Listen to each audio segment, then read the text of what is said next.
只因個人的偏執便報復社會，將5個無辜的人接連槍殺。今天我們一起來看丹佛連環槍擊案。2021年12月27日，美國科羅拉多州丹佛市的聖誕餘溫尚未散盡，當地警方的電台突然被此起彼伏的尖叫與求救聲淹沒，多個地點接連爆發慘烈槍擊案，無差別襲擊的陰影籠罩全城，多名民眾喪生。混亂中，女警官阿什利敏銳捕捉到案件關聯，最終與兇手狹路相逢，終結了這場血腥浩劫。這起慘案的制造者是57歲的琳達·麥克拉。1974年，琳達出生於軍人家庭，童年隨父親在海外度過。回國後，因家庭頻繁搬遷，求學時光輾轉於多個州的學校，性格逐漸變得孤僻。19歲高中畢業，步入社會後，他熱衷搖滾樂、戶外運動與重型摩托車，卻在一次車禍中頸部嚴重受傷。術後頻繁發作的疼痛讓他對阿片類止痛藥產生依賴，這一惡習伴隨其一生。25歲時，琳達為追求一名女性加入某邪教性質環保組織，然而對方次年嫁作人婦。這段失敗的戀情給自視甚高的琳達帶來巨大心理打擊，被認為是其日後偏激思想的開端。2004年，琳達定居丹佛，在一家醫用大麻企業擔任管理崗位，月收入高達2.5萬至3萬美元。經濟富足後，他潛藏的惡劣習性徹底暴露，自恃高大健碩，刻意塑造江湖大哥形象，實則粗魯暴躁。凡事習慣用暴力解決，極度記仇，對他人恩惠轉瞬即忘，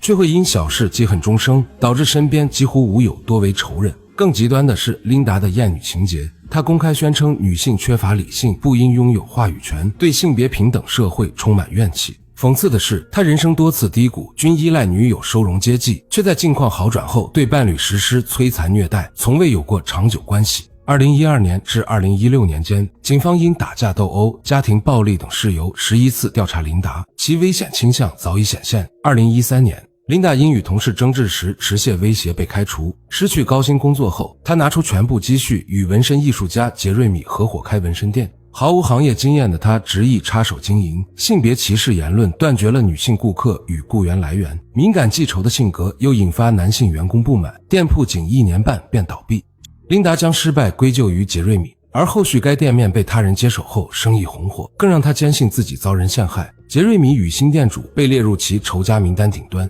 生意失敗耗盡了琳達的積蓄，他被迫賣掉市區房產，搬至山上的樹林中，將集裝箱改造成住所。在此期間，他創作了3部曲小說制裁，以自身經歷為藍本。主角琳達·麥克拉遭人陷害，被女性嘲笑，最終展開長達6個月的報復，殺害42名仇人。書中反派均使用現實中他記恨之人的真實姓名。這部充斥着厭女思想與暴力傾向的小說銷量慘淡，卻意外吸引了米諾斯菲爾群體的關注。這一群體由反對女權、宣揚男尊女卑的失意者組成。琳達憑借此書成為該圈子名人，收穫不少追隨者。隨着名氣增長，琳達的言論愈發極端，甚至在採訪中透露將實施報復社會的行動。多名粉絲向美得警方舉報，一名德國粉絲更是提交了9頁長的危險預警資料，但這些警告均被警方無視。2021年，琳達在粉絲資助下嘗試拍攝電影《戰馬》，期間依賴女友安的經濟支持，卻因爭執毆打安，並在其返鄉後偷走其5.7萬美元財產。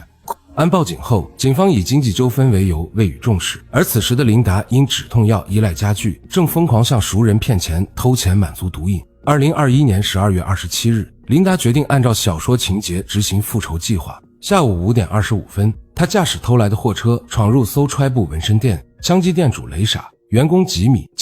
重傷幸存。隨後趕往合夥人傑瑞米家，偽裝送貨被識破後持鐵錘砸門。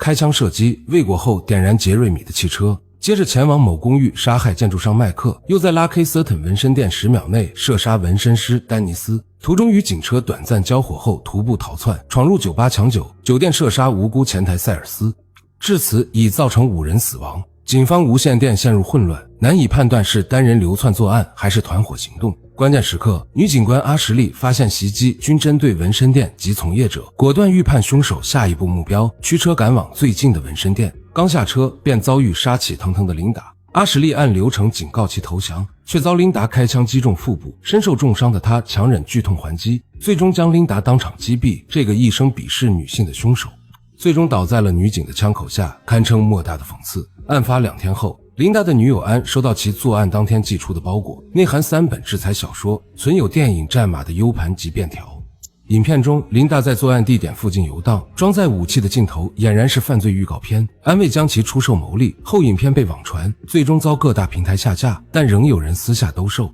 更令人不安的是，琳達死後竟被米諾斯菲尔群體奉为圣人，其小說被吹捧為必讀經典，極端思想的蔓延讓人們擔憂新的悲劇正在醞釀。女警阿什利雖一度右腿癱瘓，但經艱苦復健後完全康復。這場由個人偏執、仇恨與社會忽視共同釀成的慘案，留下5條無辜生命的逝去與無盡的反思，也讓人們看清極端思想對社會的潛在威脅。